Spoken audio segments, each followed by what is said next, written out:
It's week 15, baby. That means the playoffs are here, and it is time for your week 15 waiver wire Q&A brought to you by FanDuel. I'm Simon Groeneveld here, as always, on these beautiful Tuesdays with our friend JJ Zachariason. What's up, JJ? Not much, man. Not much. Pretty wild Monday night game with Kyler Murray tearing his ACL in like the third snap. And then, Ramondre Stevenson gets hurt and Devontae Parker got hurt. And then at one point, James Conner got hurt. He came back in the game. I mean, it was like apocalyptic out there. So thankfully we're past that, now into the fantasy playoffs. Hopefully we have some questions this week because that means that people got into the fantasy playoffs. Absolutely. This is the fun time of year. There's going to be fewer questions, but they're going to be high impact questions. That's Every matchup matters now. And unless you're sitting out there on your bye, in which case, congratulations. But if you've got a bye, the waiver wire is especially important and open for you this week. You don't just have to play for players you need to start in week 1 or week 15. You can play for the rest of the playoffs since you got that bye advantage right here. Everyone, if you're joining us for the first time, make sure you're following JJ over on Twitter at LateRoundQB, and you can check out all of his work at lateround.com. The absolute man when it comes to breaking down the numbers for you, and you're going to want to see his data dumps that he does each and every single week on his Twitter. And then if you're watching this show, go ahead and give us a like if you appreciate what we're doing over here, and make sure you're subscribed to FanDuel on YouTube. You can find them across all their other socials, Instagram, Twitter, Facebook, and Twitch at FanDuel everywhere. So go on out there and do that. JJ, we had a question from Victor in here to kick us off. Victor said, "Hey, JJ, made the playoffs in all of my 5 leagues. Thank you for your help." Congrats, Victor, my man. Said, "Unfortunately, I lost Ramondre in the most crucial time. My league mates will take Pierre Strong from me." I'm guessing they have waiver priority over there. He's low on fab. Any helpful streamers at the running back position in case Ramondre doesn't play? Yeah, I mean, look, you obviously would want probably to go the Pierre Strong route. I don't mind Kevin Harris too out of that same backfield. I can talk about the two backs a little bit out of that backfield so you guys kind of know what we're getting with these two guys. So we'll start with Kevin Harris. Kevin Harris was someone that my prospect model actually liked a decent bit coming out, at least relatively speaking. The prospect model looks at draft capital too. So the fact that he was, I think, a round 6 pick, you can't be that good in the prospect model as a round 6 running back. But within the context of being a round 6 running back, the model liked him quite a bit. He had really, really good production. When you can get a guy who has the size that Kevin Harris has, he's sort of like one of his comps in my model was James Conner, sort of that like bigger bodied guy who can also catch passes. He had a really good reception share in college. He didn't get drafted higher, likely because of a back injury that he had at South Carolina. So he had some issues there. But he's a talented back. Like he's a good early down bruiser at the very least. And that's sort of how they used him last night. Last night they, Harris ended up playing more snaps than Pierre Strong. They didn't really start using Pierre Strong until the second half when it was clear that Ramondre Stevenson wasn't going to return to that game. I don't know if that necessarily means that Strong is not the better option, off the waiver wire this week, because Strong is someone who is sort of that like new James White, Shane Vereen type player for this New England backfield. His top comp in my model coming out to give you an idea of the kind of player we're talking about was Elijah Mitchell. Gotcha. Super, super fast. He had a great 40-time, great speed score. So he's someone who I think could do a lot of damage and make some big plays, especially as a receiver. So if you're in a PPR format, I think Pierre Strong makes a lot of sense. It was also really good that in that game, towards the end of the game, or at least in the second half, he was able to get a goal line touchdown. So it wasn't just Kevin Harris like coming in and being the early down guy. They almost I could see a scenario where they rotate drives with these guys while also using Pierre Strong as a receiver, which is what they do with Ramondre Stevenson. Maybe give Kevin Harris a little bit more ground game work than they would Pierre Strong or in the split with Ramondre and Damian Harris. But I think that I'm preferring Pierre Strong off the waiver wire, but Kevin Harris isn't a terrible, terrible option. And I think they all are not terrible, terrible options because they get Vegas this week. And that's obviously a decent matchup. But, fortunately, fingers crossed, Ramondre is not that banged up. The only report I saw, something along the lines of like people seeing him in the locker room without crutches and stuff. And sometimes we see that as a precautionary thing. I saw Dr. Edwin Porras of Fantasy Points talking about how, this could be a 0 to 1 week injury because it was, a high ankle mechanism, but his foot wasn't planted whenever he got hit. So hopefully, good things for Ramondre. And this is hopefully only a 0 or a 1 week thing. But I do think that Pierre Strong would be the guy that you would add, and then Kevin Harris is a backup. And then I know this question's asking any helpful streamers, so we'll go to the next step of the question. I think one guy who you could maybe go to, and I haven't done all my research for week 15, obviously, but with Dameon Pierce banged up, I'm a little bit intrigued by Dare Agumbawale. I know that people might go to Rex Burkhead, which is understandable, but they've been using Agumbawale a little bit more as a receiver in that backfield. We know that the Texans are not good. They have a matchup this week where they are very big underdogs. So I could see a scenario, against Kansas City, they're 14-point underdogs. So I could see a scenario where they're in a negative game script and they just dump the ball off to Agumbawale. So if you're in a PPR league, Agumbawale could get some cheap catches out of that backfield. And we know they're banged up at wide receiver too. So they might just use him a little bit more as a security blanket. So I guess he would probably be my go-to response for a player you can get off the waiver wire and use at running back. Absolutely. I'm with you on the Pierre Strong take. I would prefer to pick him up, but the most likely scenario, I know my memory's short whenever it comes to fantasy football, but the Belichick special, Shanahan's getting all the credit for having unpredictable running backs before he got CMC over there. Bill Belichick's the OG for unpredictable fantasy running backs, just throwing them out there. I think both of these guys are viable starters just because they're probably going to split. And like you said, they're probably going to split drives. We'll probably see Kevin Harris. It may be a Kevin Harris game. It may be a Pierre Strong game. I'm not sure either one of them separates themselves enough to get the level of workload that Ramondre Stevenson was getting when he was healthy. But hopefully you're right. It would be the best case scenario just to have Ramondre back in that lineup, the Rhino. JL in here saying, my boys, what's up, JL? Welcome in, my friend. And James had a question for us as well, JJ. Wanted to know, should I stick with the Pats DST against tough Cincy and Miami matchups or roll with the Chargers mediocre DST against the soft Indy and Rams matchups? What are you doing here? Yeah, I mean, it's a really good question. I built a little quick formula for playoff defenses for my patrons over on the Late Round Fantasy Football Patreon. And it's very, very basic, but it at least gives you sort of a guideline and can be used as a tiebreaker in a scenario like this. New England, I'm looking up right now. New England, I have projected to be worse than the Chargers in weeks 16 and 17. This week, I would be playing New England over the Chargers. The Chargers getting Tennessee this week, New England getting the Raiders. But in weeks 15 and 16, I do think that you can let matchup dictate this a little bit more and go with the Chargers. I mean, those are not easy matchups for New England whatsoever. So I think you could technically consider New England sort of like a sell candidate right now. I don't think there's any must-play defenses this year. Like some years, there's defenses that are matchup proof where you play them regardless. You don't look to stream. I think it was the Patriots a couple years ago who were like a top 50 PPR player, period. Not even just among defenses. That was the kind of team you put out there. I'm playing matchups in these playoffs, and I'm with you. It's going to be the Chargers defense against Indy and the Rams. So hopefully Jeff Saturday's out of magic. I think that only happens against the Raiders. Carlos in here with a question for us said, who should I target on the waiver wire for an immediate start? So I'm guessing maybe in that flex position, players on the waiver wire that you could plug in immediately. There's one that jumps out to me right away, and it's a guy who's seen 18 targets over the past 3 weeks, just blew up over 90 yards in the past 2. And that's DJ Chark on the Detroit Lions is like the one that stands out to me. If he's sitting there on the waiver wire, I think you can just plug him in and play him. What do you think? Yeah, I mean, my only fear with Chark is the Jets matchup, obviously. Jets being very, very good, especially against perimeter guys. But, he's getting looks. I mean, he's going to probably see in that 15-ish% target share range. So I can understand going that direction.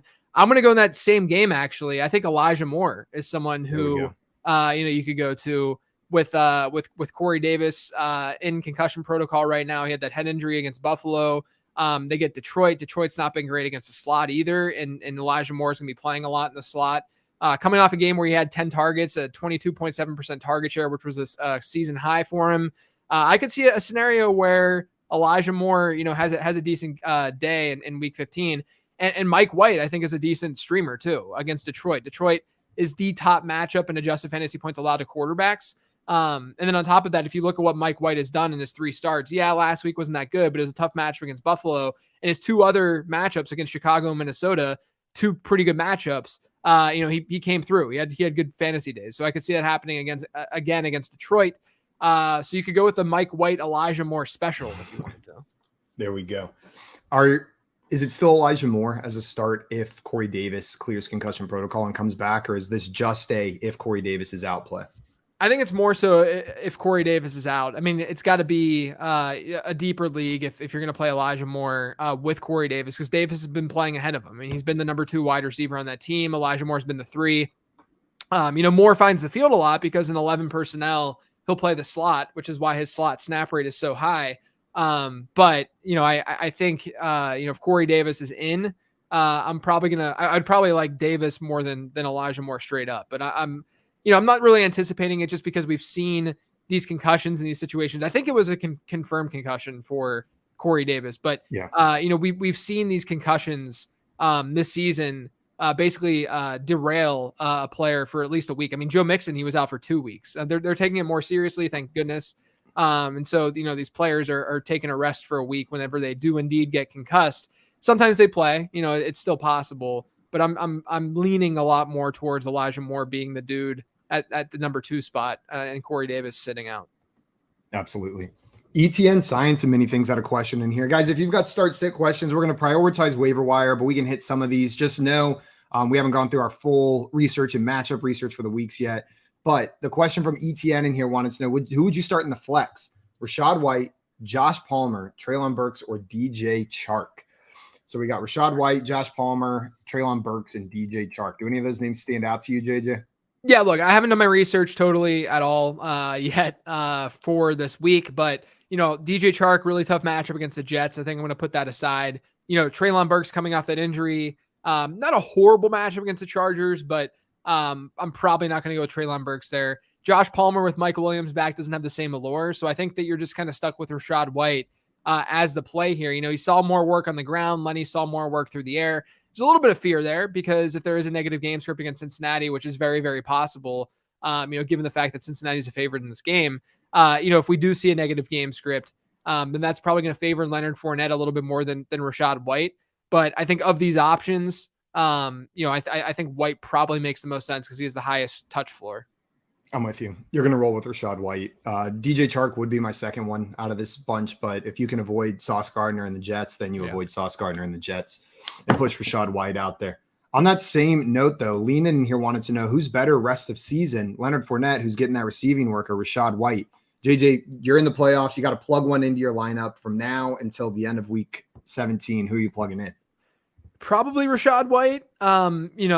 It's pretty close. I mean, they're basically like 50-50 right now. It's just, like I said, last week Fournette saw a little bit more work through the air. Rachaad White saw more work on the ground. I think that the way they're using White is going to be a little bit more consistent than what we're going to see from Fournette, but they're really close. I mean, they're only like 2 or 3 spots away in my rankings from one another in overall rankings, not just running back rankings.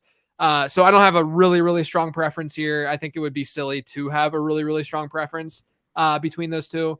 And then the other question, how worried should we be about Travis Etienne? Pretty freaking worried. I mean, like it has not been good over the last 4 weeks. And, it's a combination of some things. He's not having these big plays that we saw on the ground earlier this season. He had like 3 or 4 straight games of like 100+ yards on the ground. And while that was going on, he was seeing double-digit percentage target shares pretty frequently. If you look at what he did up until the last 4 games, he was averaging a 9.2% target share per game, which, it's not super, super high, but it's not horrible. And then over the last 4, if you want to remove the one where he got hurt, that's fallen to 5.6%. So they're not using him through the air. That's a huge, huge issue. And then when he's not busting out these big plays on the ground and he's not being used through the air, it's a bad combination. I think in most cases, you probably still have to play Travis Etienne because you probably don't have a better option. But if you do have a better option, I mean, I think he's more of going into this week at least. Can't remember who the Jags play though. But going into this week, just generally speaking, they get Dallas. Yeah. So It's not even a great matchup. Going into this week, you can probably view him as like a low end RB2 at this point. I mean, before we were pretty confident he was going to be a low end RB1, maybe high end RB2. It's a pretty significant difference when you see that gap, going from like RB12 or something like that to more like RB21. So, I think that we should be worried about Travis Etienne. So in that range, like, would you be making a decision between him and someone like Jamal Williams on the Lions in that matchup against the Jets? Yeah, the problem is that Jamal Williams has been awful too.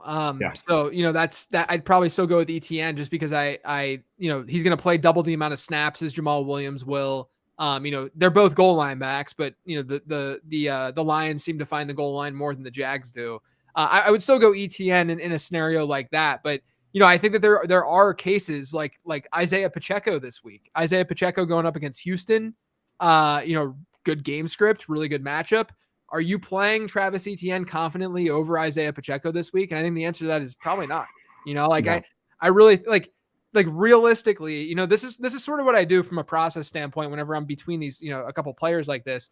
Look at their rush share, look at their percentage of team running back rushes that they're getting, and then look at the amount of target share that they're getting. And if you lay that on top of each other with Travis Etienne and Isaiah Pacheco, Etienne might see a little bit more of the team's running back rushes, but their target shares are not dramatically different right now, just given the way that they're using Etienne on the backfield, and then use implied team total and matchup then on top of that. And all of a sudden, it's not that hard to make an argument for Isaiah Pacheco over Travis Etienne. So I think that if you're getting into like that area, you could lean Pacheco over Etienne, which I'm glad that we're saying that because I'm a Pacheco stan, but I did not expect to be saying that at the beginning of the season. No, I'm glad that we're talking about both of those guys as like good assets for fantasy as well, because there's a world where ETN didn't pan out and Pacheco didn't pan out. And we're talking about them as emergency flex plays. Victor in here with a question for us, a defense question. Man, defense questions, they get hot come playoff time, don't they? You're looking for that edge everywhere. We start getting a lot of DST questions. Wants to know Saints, Packers, Commanders, and Vikings. Which defense do you like to stream this week? So we've got the Saints playing Atlanta, the Packers playing the Rams, the Vikings playing Indianapolis. And who was that last team in there? The Commanders was the last one. And the Commanders have the Giants. Yeah, this one's tough. So you let's just talk it out. You get the Saints against the Falcons. You get Desmond Ritter's first starts. There's a lot of variance there, but I'd say favorable variance for the New Orleans defense, which is good. The Packers get the Rams coming off that big game with Baker. I'm still of the belief that I don't think that this is going to be like this unbelievable, defensive this unbelievable offensive unit for LA with Baker Mayfield under center. They faced the Raiders and they still weren't very good against the Raiders until the tail end of that game. The Packers are in a really good spot is what I'm saying. They're 7-point favorites according to FanDuel Sportsbook. That over under in that game is 39.5. So the Rams have one of the worst implied team totals in the slate. They might have the worst. I don't have it up in front of me though right now.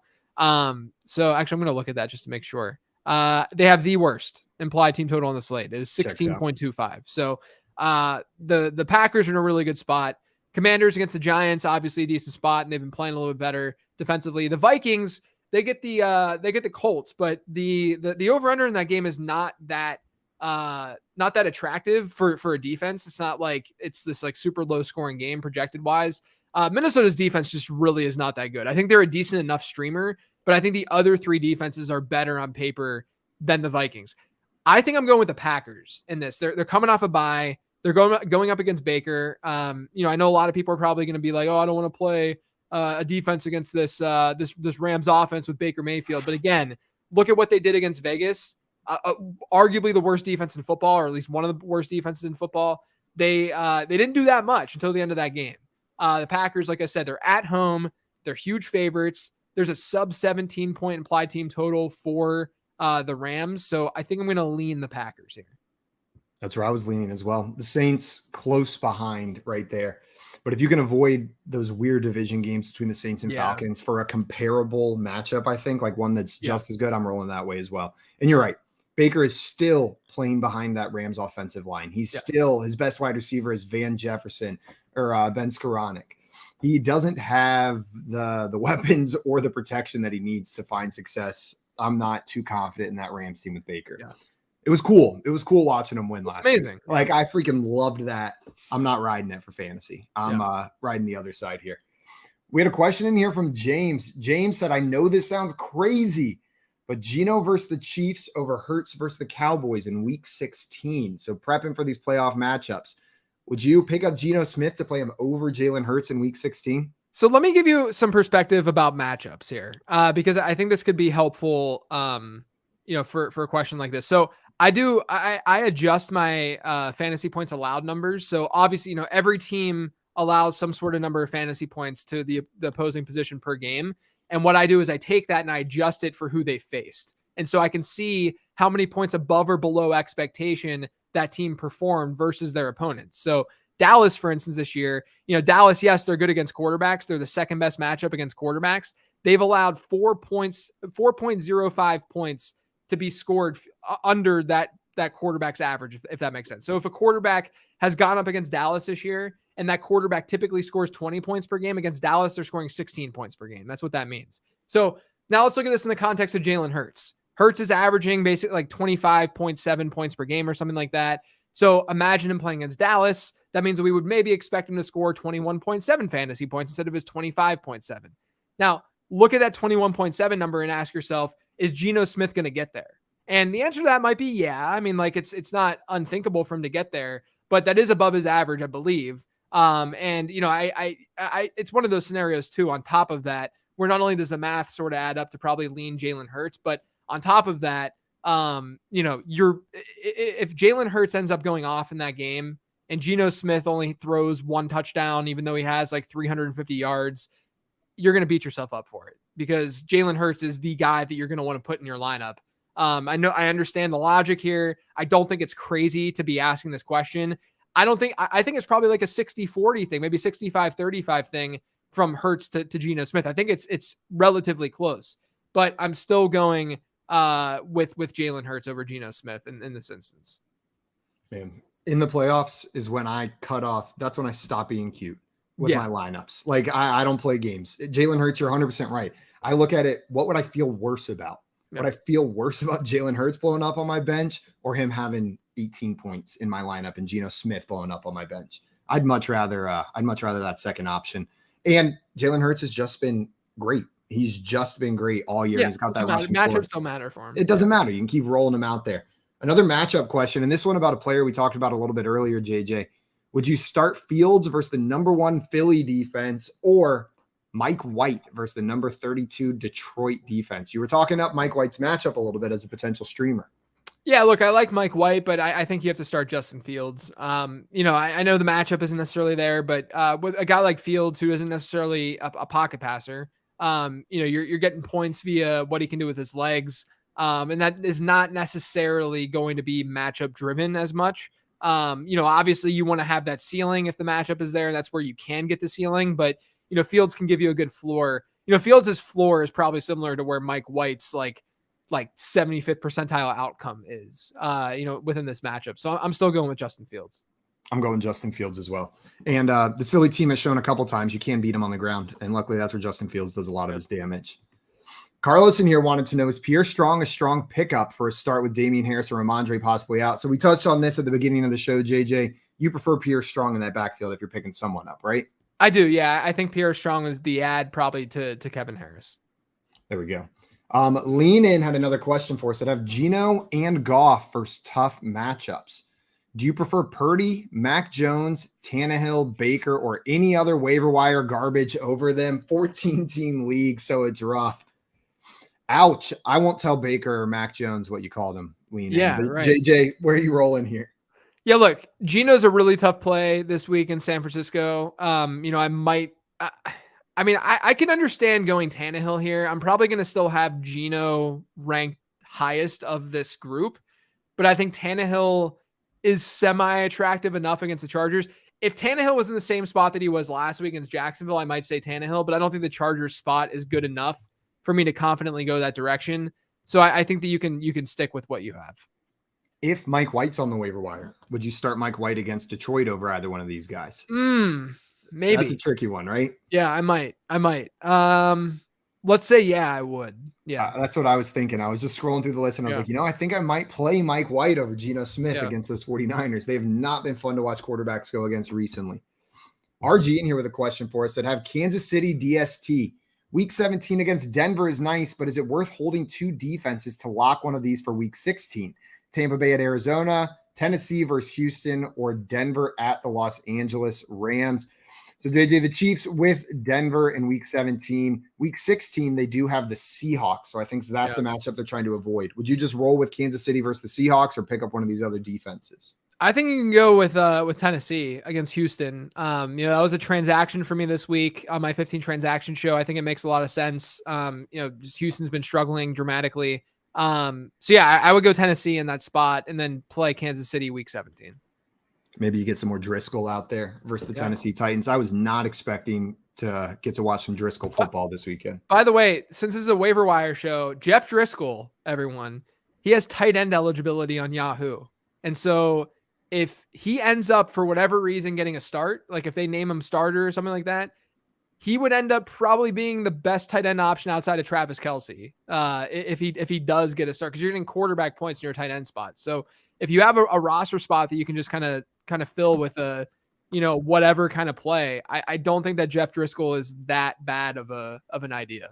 I cannot wait for the Twitter meltdowns when people lose their fantasy championships to Jeff Driscoll in the tight end spot. People are going to be livid. Yeah.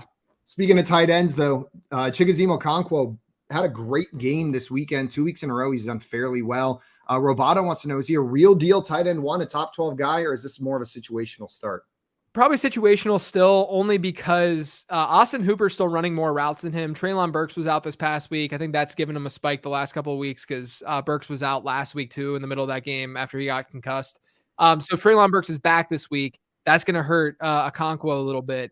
But he's good. I mean, like, this is a rookie tight end who's leading the NFL right now at tight end in yards per route run, which is very, very, very impressive. So he's definitely someone who I think should be rostered, but he's more of a streaming type rather than like a no doubt got to put him in your lineup type. Yeah, but he is a streamable tight end. I'm with you, JJ. If you need to pick someone up to play, like you could do worse on the waiver wire than Chig Okonkwo right there. ETN wanted to know Ravens defense versus the Browns or Green Bay versus the Rams. JJ, are you still rolling with Green Bay in this one, or do you like the Ravens matchup versus a struggling Browns offense? I think you gotta go Green Bay here. I like the positive game script potential more for the Packers. And then on top of that, if even if the Ravens do hit a negative game script to some degree, they might not throw the ball that much. You actually want your opposing offenses to throw a lot, because then you get sacks, you get turnovers, all that good stuff. And then not only that, Tyler Huntley is apparently practicing today, so it might not be Anthony Brown playing quarterback for Baltimore this week. So I would probably still go Green Bay over Cleveland. Or sorry, this is the Ravens defense. That's my bad.